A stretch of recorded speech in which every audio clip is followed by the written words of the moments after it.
భగవంతుడైన శ్రీకృష్ణుడికి కూడా కన్న తల్లిదండ్రులను చేరుకోవడానికి 14 సంవత్సరాలు ఎందుకు పట్టింది?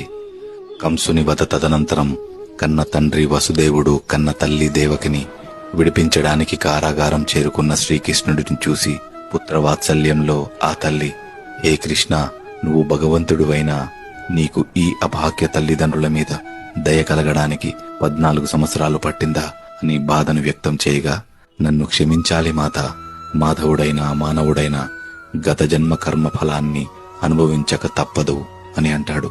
కృష్ణ, దేవుడువైన నీకు గత జన్మ కర్మ ఏముంటుంది నాయనా అని తల్లి అడగగా, లేదు తల్లి, నాకు కాదు మీకు. గత జన్మలో మీరు నా పినతల్లి దశరథుడు భార్య కైకేయి. 14 సంవత్సరాలు నేను నా కన్న వాళ్లకు దూరం అవడానికి మీరే కారణమయ్యారు. అందుకే ఈ జన్మలో ఈ ఎడబాటు తప్పలేదు అన్నాడు.